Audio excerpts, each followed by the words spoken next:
Hey everyone, it's Chelsea, and I am here for pretty much a video that I've been looking forward to all year long, but these are going to be my favorite books of 2015.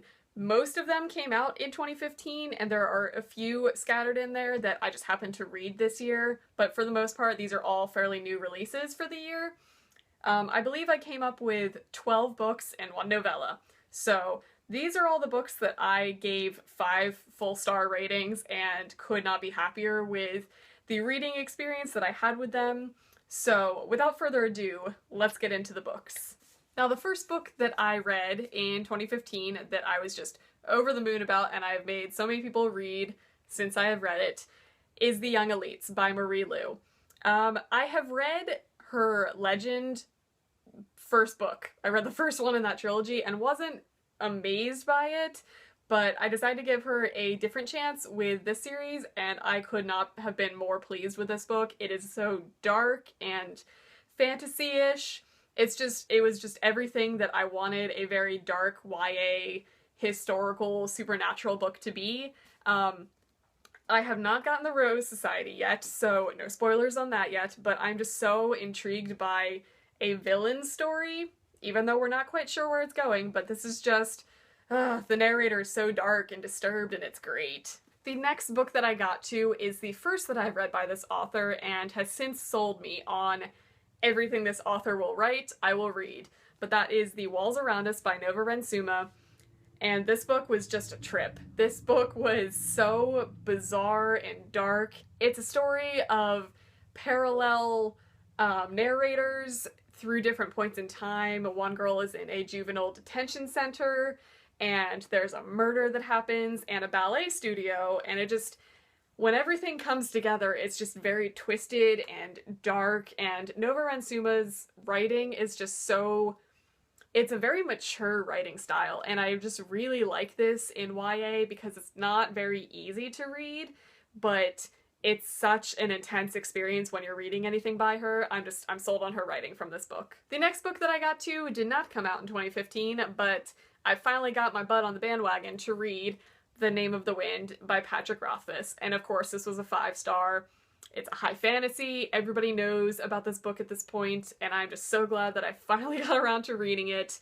It's everything everybody told me it would be, and more. It was just so good. So yeah, just threw this into my list. The next book that pleasantly surprised me is The Sin Eater's Daughter by Melinda Salisbury. This book turned out to be what I wanted Shatter Me to be, mixed with what I wanted Red Queen to be. It did not disappoint me. It's a very intriguing YA fantasy story about a girl who her touch kills people, which is very similar to Shatter Me, but it's just the world building in this and the religion building and politics building in this are done so well that you're not dragged down by any sort of really cliche love triangles or sappy romance. There's a lot of mature content in this book, and I just really liked the mind fuckery that this book created.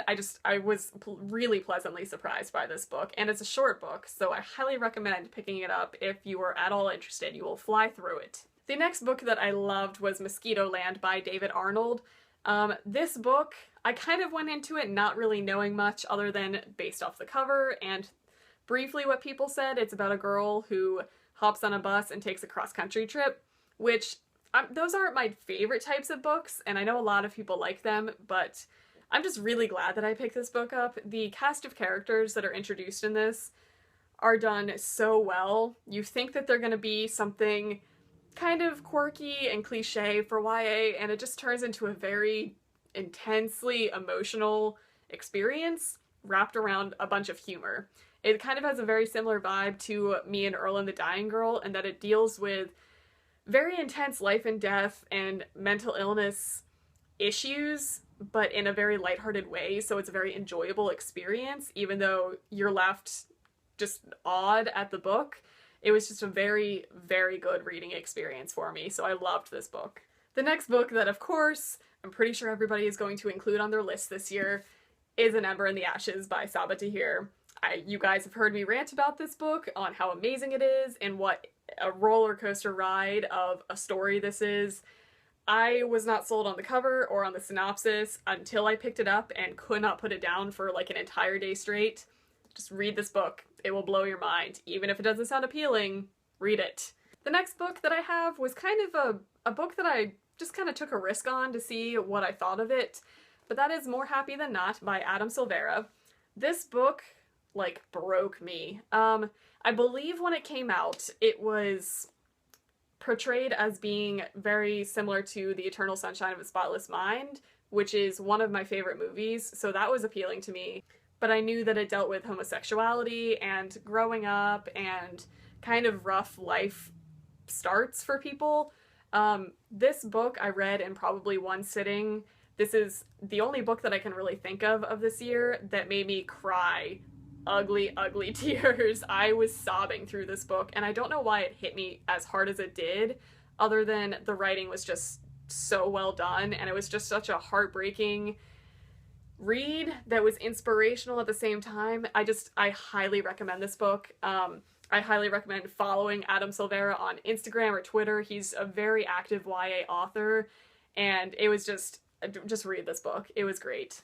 And kind of along a similar kind of storyline with that one, I picked up Aristotle and Dante Discover the Secrets of the Universe. And I know this is not a 2015 published book, but I finally got around to it this year, and I could not be happier with having read this book. I mean, it has a whole ton of awards on it, and it deserves every single one, plus more. This is just one of the most beautiful coming-of-age stories that I've ever read. It's just written so well. Everybody that I've recommended read this book comes back to me with the same exact opinion that it was just one of the most beautiful books that they have ever experienced. So this one had to go on the list as far as like my favorite books, probably of all time, but definitely in 2015. The next book I picked up pretty much because of all of the hype, and I was not let down by it, and I know this book has a lot of mixed feelings. A lot of people didn't finish it, a lot of people were disappointed in it. Me, on the other hand, I loved it. But that is The Wrath in the Dawn by Renee Ahdieh. This book was just so good, and I feel like it takes a lot of, not necessarily patience, but you just have to absorb yourself into the setting of the story to really feel like the beauty of the writing in it. I think a lot of people just didn't want to give it the time of day because it reads a little bit slower, but this is a retelling of 1001 Nights, and I didn't really know that story going into it, but this book was just so good. It was very refreshing to see different cultural aspects in YA rather than the typical white American teenage girl. It was a very refreshing book to read, and I highly recommend picking this up, especially because the sequel is coming out next year, and I am so looking forward to it. Also, look at the cover. Just look at it. The next book that I got to this year was Red Rising. This book was everything. This book was so good. It was just so intense, and everything that everybody says it's gonna be, it's that plus like a gajillion. I don't know, this book was just such an intense adrenaline ride, and sometimes you just need that. You just need a book that will sit you down, drag you in, and spit you out at the end, being like, what happened? That's what this book is. So if you haven't picked up the series yet, I highly recommend it. Also, because Pierce Brown, he's adorable. So if that is reason for anybody to read a book, it's this one. You should read this one. Okay. The next book is the novella that I mentioned, and that is 6 Earlier Days by David Levithan. This is kind of it's a little tiny novella to go off of his book Every Day, and I read that book last year, I think, and I really, really enjoyed it. And this was another kind of taste of his character. It's about a boy who wakes up, or we don't really know if he's a boy. It's about a character who every single day when they wake up, they're in a different body. And that sounds like a very vast topic, but David Levithan just captures it so well. And I kind of want more of these novellas to just come out, just keep him writing in the random days that he wakes up, because I feel like if nothing else, it's a very good character study in YA books of characters that you could encounter, and it's literally like the vast spectrum of every possible teenager or just person in general that you could read about. he writes little tiny snippets of them, and it's a very interesting reading experience. I was just very pleasantly surprised by this whole experience in the series. The next book that I did not expect to like as much as I did, but loved, was Everything Everything by Nicola Yoon. This book